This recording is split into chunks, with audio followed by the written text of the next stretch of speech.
Egypt, and the others.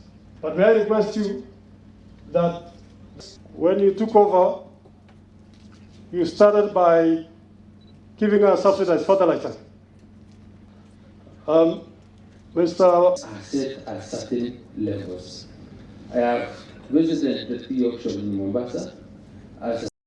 As we sit here, we are able to come up with suggestions on how ideas on how we can be able to take advantage of the quality of our tea so that we can be able to maximize or get more better prices by really setting minimum prices for our tea in the international markets. That is one of the things that I expect or hope that this meeting can easily be able to achieve. Yes, it is true, and government has been, and we want to thank His Excellency the President, his deputy, because they have made specific interventions to address the problems of our farmers. I specifically want to say, and which we appreciate, and pass our regards and thanks from the farmers' fraternity, that in the last year when every other farmer was getting the fertilizer subsidy, our farmers were able to get fertilizer subsidy. What this means is that the cost of production, because it has been skyrocketing, government itself is putting specific interventions to address the cost of production so that our farmers are able to get better prices for their tea. And as the government endeavors to do this, I think it's all important now we all work out together, come reason together and see what is it that we can do to ensure our prices are stabilized, to ensure we are able to increase production and productivity. But I want to imagine that this responsibility, government having taken it this seriously, the farmers of this country, who constitute a greater majority of those people at the lowest of the pyramid, will have something to smile about. Your Excellency, this is your forum. This is your meeting.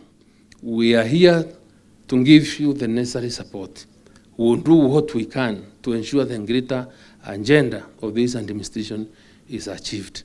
And I do not want to take more than that, because I believe and I am sure, this being your meeting, we are supposed to listen to you and then give the opportunity to our farmers who really have a time to address their leaders, to have the best of their time so that we are able to see or understand from them what is best that they think we need to do to address their issues. I welcome you all to this special summit on the tea subsector reforms in the beautiful county of Kericho, the country's leading producer of tea.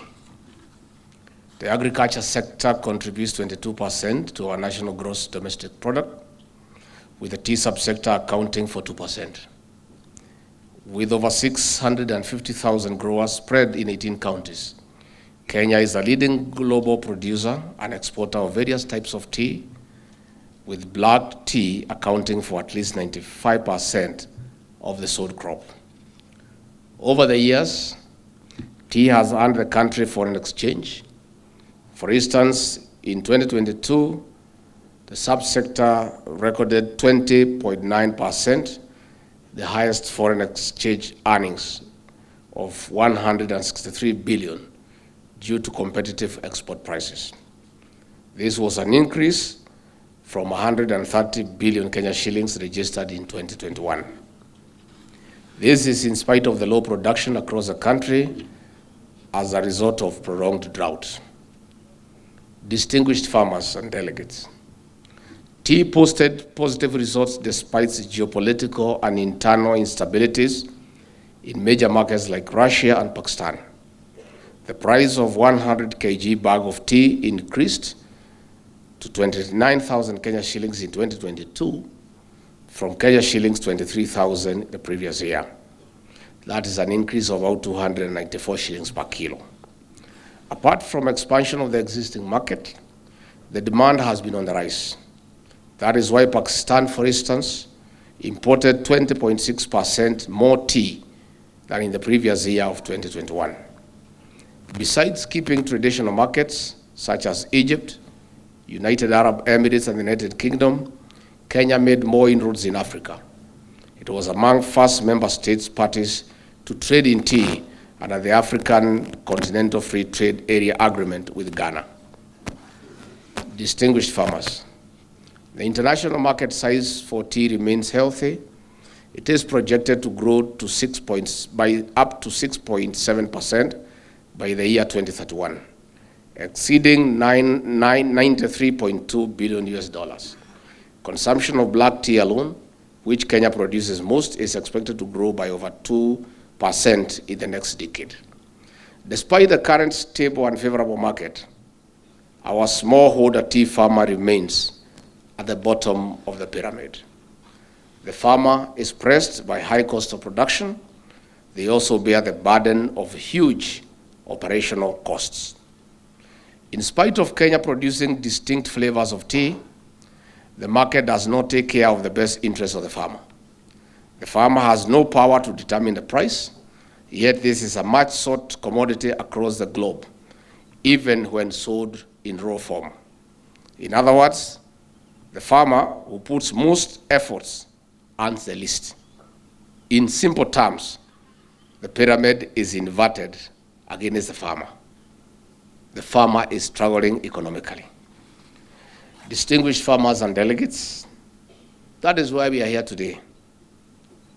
President William Ruto, in Executive Order Number 1, 2023, tasked me with the responsibility to lead public reforms in the tea, coffee, and dairy subsectors, which are priority areas in which we want the smallholder farmer to earn something commensurate to their sweat and effort. As we settle down for this summit, the President expects lasting results. This will feed into the Kenya Kwanza plan of value addition to the tea, which will multiply the earnings of our farmer. Currently, up to 95% of our tea is exported in raw form. This means farmers do not get maximum value for their sweat. In addition, we want our farmers to earn more from specialty tea. This is how we will stabilize and strengthen our economy, promoting a strong tea brand internationally. As I conclude, for the record, I wish to state that President William Ruto and I have zero vested interest in the tea subsector. And that is why these reforms will succeed, because there will be no conflict of interest. Sisi uhusiano wetu na chai na rais ni ile tu iko kwa kikombe peke yake. Hatuna interest ingine. We only want the farmer to thrive. I therefore invite you to an open, candid, and highly constructive dialogue. Let us explore lasting legal, policy, administrative, and operational strategies of returning the tea money to where it belongs, to the farmer. Kwa hivyo, wakulima, nataka nimkaribishe hapa Kericho. So I want to invite you to be very honest and brutally truthful. Pahali unajua iko shida useme.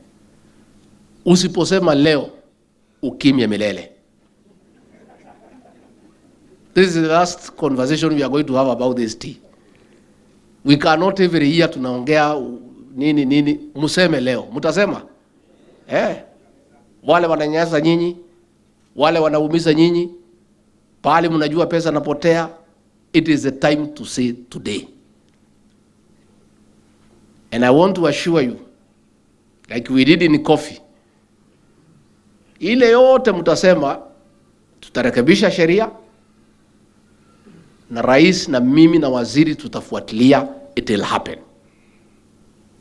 I want to give you an undertaking from Kericho on behalf of my boss, President William Ruto, that the reforms we are going to agree on our two houses of parliament where we have the majority, the Senate and the National Assembly, will make the various amendments into law. Thereafter, the President and I and the ministers responsible will ensure 100% compliance with the law. This is part of our bottom-up economic transformation agenda. I want to tell the people who are here, in all the sectors, KTDA, T-Board, Nani, it's not business as usual. And these 2 days here is not a joke. And everybody will have to align. Even as we make the amendments, from Monday we'll enforce the T-Act that is presently in place. We'll enforce.